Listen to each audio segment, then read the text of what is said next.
Olá, tudo bem? Meu nome é Rafael, sou apenas professor errante, e nesse vídeo a gente vai continuar nossa leitura comentada. Dessa vez vamos ver o capítulo 6 do Pequeno Príncipe. Eu espero que esteja gostando da nossa série de leitura comentada.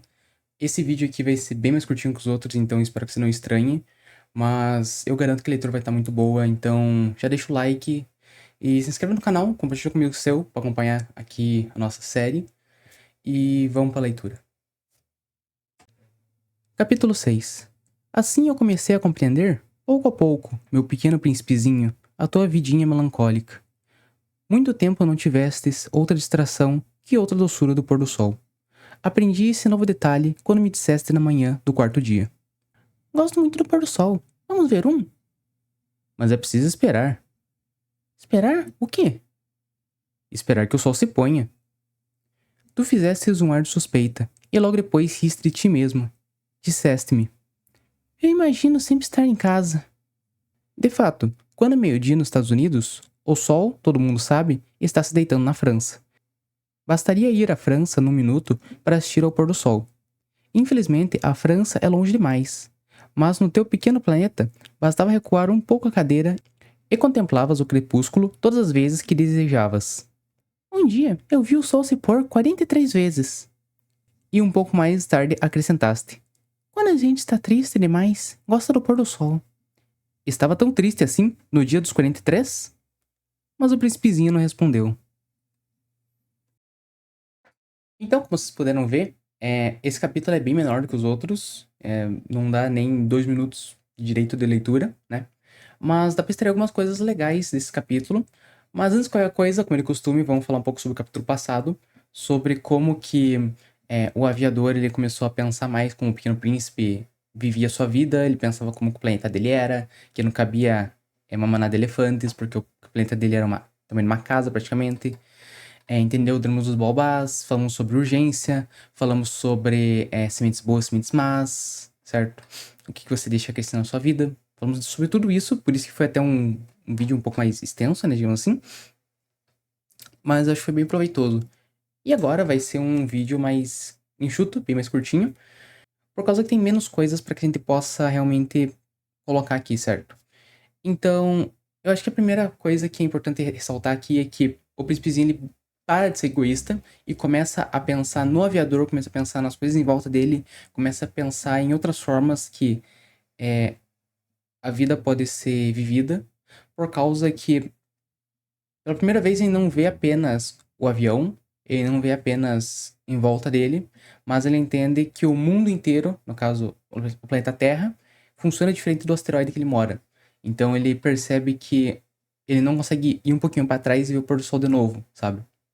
Então, isso é interessante. Ele começa já essa jornada de conhecer o outro mesmo, sabe? E eu acho bonito por causa que isso de fato ocorre com um pouco de tempo, sabe? No começo a gente é bem egoísta, que a gente quer só pensar na gente, falar dos nossos gostos. E à medida do vai passando um tempo, no caso o quarto dia ali, né, que ele fala, ele já começa a pensar um pouco mais nos outros, começa a ver o seu entorno, sabe? Isso eu acho bacana, sinceramente. E uma coisa que também eu acho que poderia passar despercebida, mas eu acabei pegando quando eu tava escrevendo meus tópicos para leitura, né?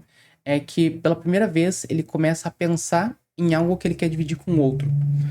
Então, por exemplo, quando eu amo muito uma pessoa, eu quero dividir as coisas que eu gosto com ela, certo? Por causa que o raciocínio, de certa forma, tem uma coisa que eu gosto muito, isso aqui me satisfaz, então o que eu vou fazer é que eu quero compartilhar essa minha felicidade com o outro. Então, mesmo que o outro não goste, eu quero tentar compartilhar o que eu gosto com ele. Por causa do raciocínio é que eu quero que ele tenha a mesma satisfação que eu tenho, mesmo que de fato não vai gerar o mesmo resultado, né?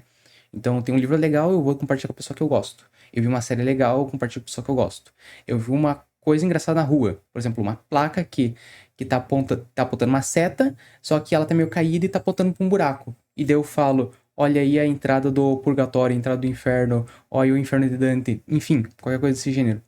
Então, eu penso em coisas que eu gosto e tento partilhar com o outro, certo? Então aqui ele já tá começando a abandonar o egoísmo dele, ele tá pensando no aviador já, certo? Apesar de ainda ser uma experiência pautada nele, né? Então, pode até dizer, mas é egoísmo porque ele tá pensando nele ainda. Mas ele é o ponto de referência de satisfação e não de amor. Então aqui eu já diria que já não é mais egoísmo, sabe? Mas eu fico aberto a críticas caso você discorde disso. E eu acho interessante que ele fala que ele viu uma vez o pôr do sol 43 vezes ali, e depois ele fala, quando a gente tá muito triste, a gente gosta de ver o pôr do sol, né? E o aviador pergunta, você tava tão triste assim esse dia, porque você viu 43 vezes? O que aconteceu, né? E esse capítulo, ele tem pouco mais de uma página, certo? Se a gente for ver. Mas, se eu quisesse estender, eu acho que eu poderia fazer um vídeo de 1 hora nele. Obviamente, eu não vou fazer isso, já tá vendo a minutagem aí, mas eu acho que seria interessante ressaltar uma coisa bonita aqui, sabe?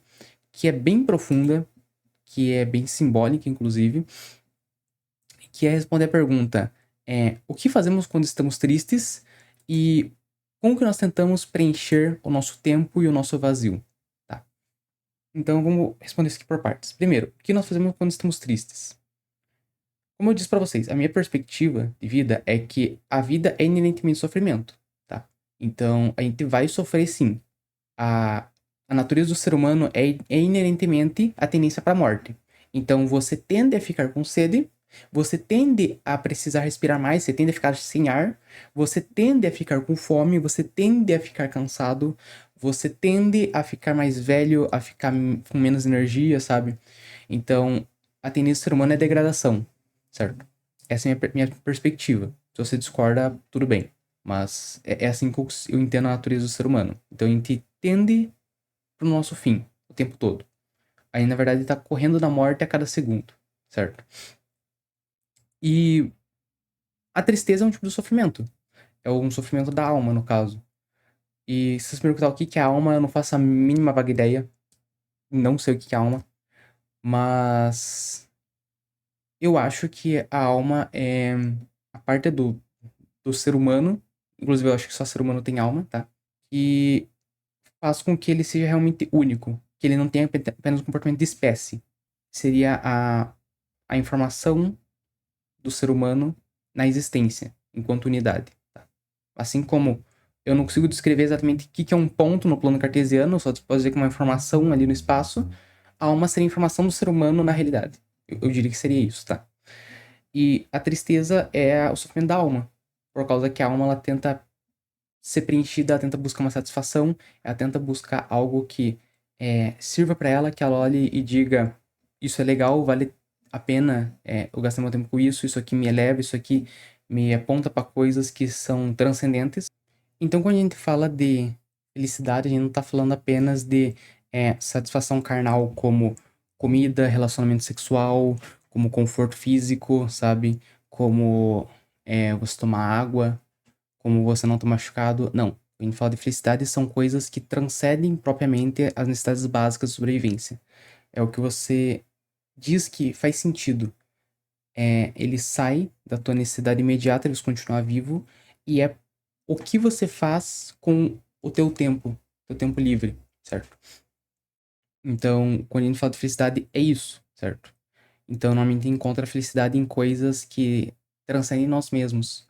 Então, normalmente é cuidar de uma pessoa, é contar uma história, sabe? É você ter uma habilidade que você consegue servir as pessoas. Por exemplo, você sabe fazer remédios, então você cuida de pessoas doentes, tá? Então, a felicidade, ela tá além, provavelmente, do nosso conforto físico, mas uma satisfação de propósito, certo? Eu acho que mais nesse sentido. Então, então a grande pergunta é o que nós fazemos quando estamos tristes? Quando a nossa alma se sente sem propósito? Quando tudo parece que tá vazio? Quando tudo parece pífio? Quando o mundo parece sem sentido? O que que a gente faz? O Pequeno Príncipe, no caso, ele vê pôr do sol. Então, ele busca a felicidade dele no entretenimento. Então, o que acontece com o Pequeno Príncipe quando ele tenta satisfazer essa tristeza dele com o pôr do sol é que ele vai ver coisas belas, né? Então, ele tá triste, vai ver uma história bonita, ele vai ver uma obra de arte que é bem feita, ele vai ver uma estátua, seria isso o nosso equivalente, né? Obviamente, esse é um símbolo mais simples, né? Mas o Pequeno Príncipe ele tenta ver coisas belas, coisas que são de fato remetendo à ordem da natureza, à beleza natural que nós vemos nas coisas, certo? É isso que ele tenta fazer para suprir essa carência dele, essa falta de sentido da alma. né? Só que daí vem a pergunta: por que ele teve que ver 43 vezes? Será que realmente essa busca por felicidade dele tá certa? Faz sentido? Porque assim, quando eu falo que tá certo, eu não tô falando se é boa ou má. Eu tô perguntando se ela realmente serve ao propósito que ele se propôs, né? E aí eu vou dizer que não. Na verdade, ele estava errado por causa que ele estava tentando buscar satisfação numa coisa que é muito simples, né? Então, como o aviador tinha dito ali no começo ali, né? Acho que no capítulo 4, se eu não estou enganado, eu gostaria de ter começado essa história de um jeito mais simples, como era uma vez um pequeno príncipe que morava num planeta um pouco maior do que ele e tinha necessidade de um amigo. O que ele tá dizendo ali é que o príncipezinho tava sozinho e ele precisava de alguém para compartilhar a vida dele. Ele precisava de um propósito, né? Então essa tristeza existencial dele é a falta de uma vida comunitária, é falta de ele ter alguém para olhar para ele para dividir uma vida. E quando eu digo falta de alguém olhar para ele, não tô dizendo que a sua vida ela deveria ser vivida para que os outros te vejam, para que os outros te aprovem. Mas a tua vida faz mais sentido quando as tuas escolhas constroem uma história que faz sentido para você, uma história boa, certo? E ao mesmo tempo, essa história serve a outras pessoas, certo? Ela vai ser passada por outras pessoas estão vendo, ela cria lições, sabe? Isso que é o legal de uma história, entende? Então o Príncipezinho tá tentando suprir essa carência dele, essa necessidade de ser visto, essa necessidade de ter alguém com ele, com coisas da natureza. E aqui eu vou dizer uma coisa pra vocês, eu não sei se vocês pensam igual a mim, mas isso é uma coisa bem pessoal minha. Se só existisse eu no mundo, e o mundo eu pudesse de fato criar todas as coisas, enfim, se o mundo fosse continuar funcionando do mesmo jeito, mas só tivesse eu nele, entende? Todos os serviços funcionam, funciona a internet, etc, mas não tem mais ninguém para dividir o mundo comigo, o mundo seria incrivelmente chato, porque as coisas em si, elas são chatas, elas são monótonas, elas são muito frias, entende? E eu digo isso como alguém que ama ciência, alguém que ama matemática, ama filosofia, porque assim, eu posso achar, por exemplo, mecanismos de armas uma coisa muito bela, certo? Uma admiração técnica. Eu acho legal como funciona. Posso gostar de química. Eu posso gostar de física. Eu posso gostar de como funciona um motor ali de um carro, um motor a combustão. Como funciona um avião, enfim. Eu posso achar legal como funciona a luta em si, a física que tá por trás, sabe? Toda a forma que você disciplina o teu corpo e como que ele reage a certos tipos de exercício. Tudo isso é muito belo, certo? Assim como provavelmente a biologia em si, biologia de plantas e tal. Tudo isso é muito belo. É como o pôr do sol, é a beleza da natureza, a beleza natural, a ordem do universo. Só que isso não faz sentido se não tiver ninguém para dividir. Do que adianta eu saber de todas as coisas do mundo, eu saber toda a beleza que existe no mundo, toda a ordem, mas não conseguir dividir isso com ninguém? O quão triste seria isso, cara? E é justamente isso que a gente vê aqui do Pequeno Príncipe. Não importa quantas vezes ele vai ver o pôr do sol.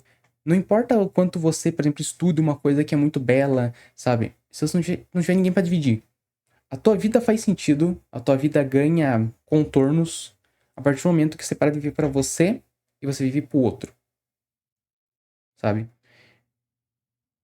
Então, o erro do Pequeno Príncipe não é admirar o sol, não é admirar a beleza natural das coisas, não é admirar a ordem, a simetria, a verdade que existe no universo enquanto é, padrões, como o universo funciona, sabe? A lógica, a matemática ali, a filosofia, né? Não é esse o erro. Então o erro dele foi tentar colocar no lugar de destaque, no lugar principal, uma coisa que é periférica, certo? Esse é o problema do Pequeno Príncipe. Então, a lição que eu acho que fica desse capítulo é justamente essa. É que você tem que saber colocar as coisas no devido lugar. O mundo pode ser belo, o conhecimento pode ser belo, mas se não tiver ninguém para compartilhar esse conhecimento, se não tiver ninguém para você conversar, do que adianta? E de certa forma eu acho que é um pouco de porquê que eu tô gravando esses vídeos aqui. É legal ter alguém para compartilhar, certo? Eu adoro a ideia de ter alguém ouvindo e discordando e mostrando os pontos porque eu tô errado, ou alguém olhando e falando, caraca, eu pensei exatamente nisso. Que legal, alguém me compreende. Tipo, é legal pensar nisso, sabe? E é isso que me anima a gravar aqui. Então, é isso que eu queria falar pra vocês. Esse aqui foi um pouquinho mais longo do que eu planejava. Já passou de 8 minutos, com certeza. Eu espero que vocês estejam gostando das análises. Dá o like se você gostou, ou dislike se você não gostou. E diz no comentário por que você gostou ou não. E os carros continuam passando aqui, meu amigo do céu. Enfim, se inscreva no canal para não perder nenhuma atualização aqui. Vou tentar publicar com mais frequência. Esses vídeos são mais fáceis de fazer, né? E é isso. Obrigado pela sua presença, ter ficado até aqui. Desculpa os vídeos mais longos, vou tentar fazer vídeos mais curtos como esse. Fique com Deus e até a próxima. Tchau.